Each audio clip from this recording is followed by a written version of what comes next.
एक शादीशुदा जोड़ा था। शादी होने के कुछ सालों तक तो सब ठीक चल रहा था। वे बहुत खुश थे, लेकिन जैसे जैसे समय बीतने लगा, इन पति पत्नी के जीवन से खुशियां कम होने लगी और उनकी जगह झगड़े, निराशा और दुख ने ले ली। पति पत्नी एक दूसरे से काफ़ी ज़्यादा प्रेम करते थे, इसलिए वे चाहते थे कि उनका जीवन फिर से पहले की तरह खुशियों से भर जाए। दोनों अपना जीवन पहले की तरह बनाने के लिए कोशिश करने लगे, लेकिन उनकी लाख कोशिशों के बावजूद उनका जीवन वैसा नहीं हो पा रहा था जैसा वो चाहते थे। जब ज़्यादा बड़ा बदलाव नहीं नजर आया तो दोनों ने अपने कुल गुरु के पास जाकर इस समस्या का समाधान पाने का निर्णय लिया।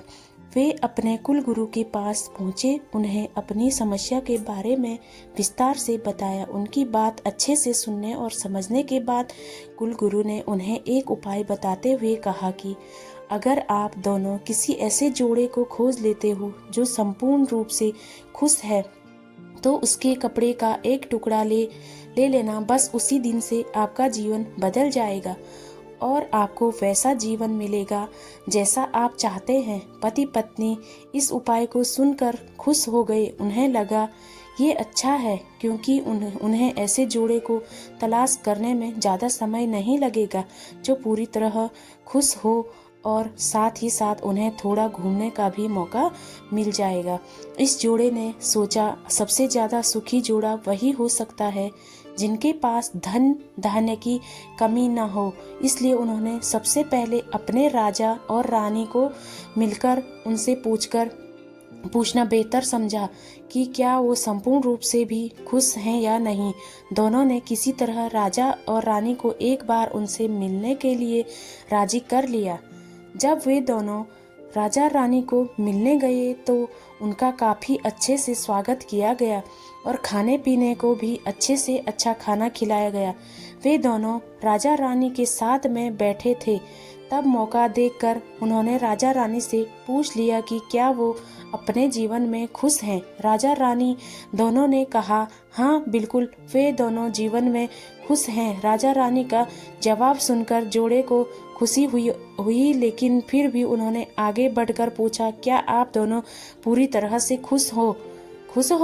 यह सवाल सुनकर राजा रानी के चेहरे पर थोड़ी सी उदासी छा गई। राजा ने कहा, हालांकि भगवान ने हमें जीवन में हर वह वस्तु दी है जिसकी जरूरत होती है, या यूं कहूं कि जरूरत से ज्यादा ही दी है, लेकिन एक संतान सुख अब तक हमें नसीब नहीं हुआ। राजा का जवाब सुनकर जोड़े को पता चल गया कि वे संपूर्णतः सुखी नहीं हैं। उन्होंने अपना सफर आगे जारी रखा। उन्हें पता चला कि दूसरे राज्य में एक बहुत धनी सेठ है। इस सेठ के पास बहुत धन दौलत के साथ साथ बाल बच्चे भी थे, इसलिए उन्होंने उनसे जाकर पता करना चाहा कि क्या वह पूर्णतः सुखी है या नहीं। ऐसे ही हर तरह से सुखी दंपति की तलाश कर रहे जोड़े ने जब खुश होकर अपने सफर और कारण के बारे में बताते हुए किसान से उसके कपड़े का एक टुकड़ा मांगा, तब किसान चिंतित होकर बोला कि अगर उसके पास एक से ज्यादा कपड़े होते तो वो जरूर उन्हें अपना कपड़ा फाड़ कर दे देता। इसका यह मतलब था कि किसान भी पूरी तरह से खुश नहीं था, क्योंकि उसको चिंता थी कि अगर उसका कपड़ा फट गया तो अगले दिन क्या पहनेगा। अपनी खोज में पूरी तरह असफल हो चुके पति पत्नी को आखिरकार ये समझ में आ गया कि पूर्णतः सुखी और खुश इस संसार में कोई भी नहीं है। ये हमारे विचार ही होते हैं जो हमें किसी वस्तु को लेकर सुखी या दुखी, खुश या नाखुश करते हैं।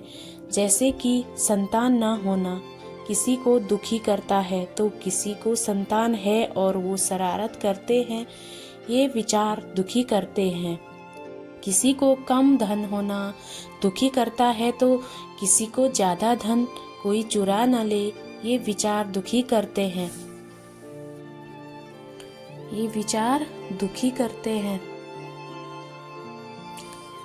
तो दोस्तों, इस कहानी से हमें यह सीख मिली इस कहानी का निष्कर्ष आप ऐसे निकाल भी सकते हैं कि आप कितने खुश या सुखी हो सकते हैं। ये पूरी तरह आप ही के हाथों में है। आप जितना चीज़ों के या सिचुएशंस के प्रति सकारात्मक विचार रखते हैं, आप अपने आप को उतना ही सुखी और खुश होने में मदद करते हैं। Thank you. तो दोस्तों, कैसी लगी आपको हमारी ये छोटी सी कहानी?